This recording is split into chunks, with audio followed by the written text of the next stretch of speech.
Alright, what's going on? It's Reaper's Electronics, and today we are replacing analog sticks in this controller here. We're going to be putting Hall effect sticks in. This controller was one of the many that have come in ever since I started working on controllers again.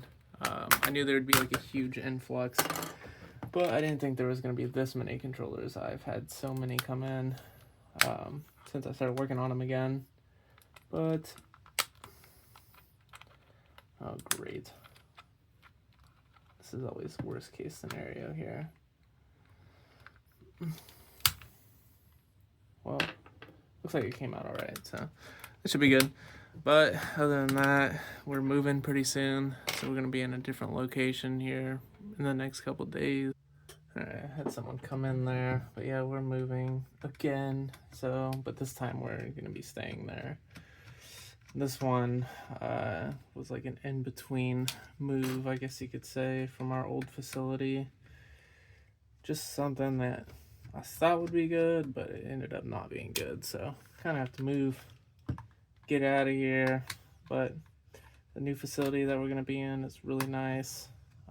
It's a lot bigger than this one too, so I'm excited for that.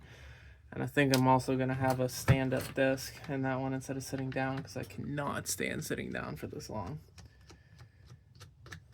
It's bad for my back. But anyways, so yeah, if you're going to send us something, don't send it yet. Because we have a lot of people who send us stuff, so if you're planning on it, just wait until we move, because I would hate for your stuff to be forwarded, because who knows how long it would take to actually get to us. So once we move, we'll post the address. It's going to be in Matthews, North Carolina. Right now we're in Charlotte, North Carolina, and this area is just too far to, like, I don't like driving all the way back home, because I don't live around this area. But I do what I gotta do to support my family, so that's really all that matters. But now I have the opportunity to be with traffic. So from here with traffic back to my house, it would take an hour and a half. With traffic from the other location, it takes about 30 minutes. So it's definitely a win-win there. Not complaining about that at all. And I think it's a great choice to move closer, so. But anyways, besides that, we're gonna go ahead and move this over to our soldering station and get this board removed and those analogs removed. Alright, all we're gonna do here is just remove these two wires on either side. I don't think my iron is. Oh well, it doesn't work when you have a fan blowing directly on it, huh? I'm about to say, I don't think my iron is hot enough, but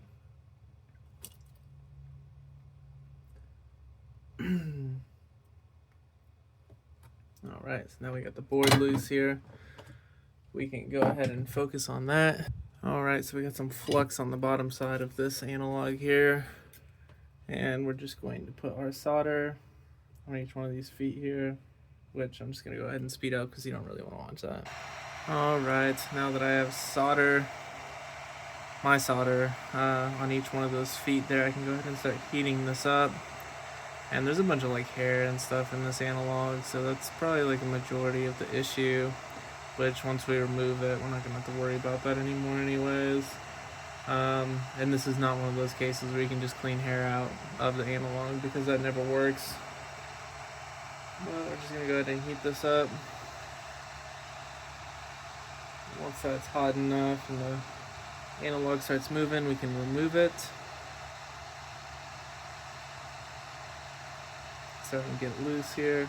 Alright, that is off. Now we can start suctioning out each one of these holes here, which I'm going to fast forward. Alright, so I got all the solder out of each one of those feet holes there, and this was pretty dirty. I've already cleaned it up, but this was pretty dirty here. If you don't believe me, you can just look at this and you can see the hair right there, and then like under it there's like food and stuff like in that corner right there. So yeah, it's pretty gross. This is actually why I don't like working on controllers most of the time is I'm like all about like the whole grubby hands and stuff. But I'm gonna get this one removed as well, and then we'll get this all cleaned up and get the new analogs put on. All right, so here is an analogless, is that a word? Analogless PS5 controller board here.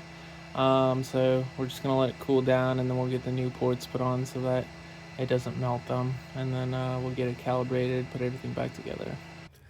All right, we got 4 of the pins soldered down here to make sure the analog stays in place while we solder the rest of the pins.